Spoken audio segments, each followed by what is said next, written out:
Check করো।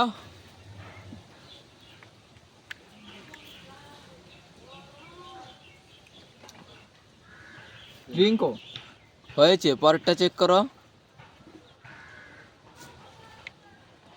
বাজদিন colour হয়েছে, পরেরটা চেক করো।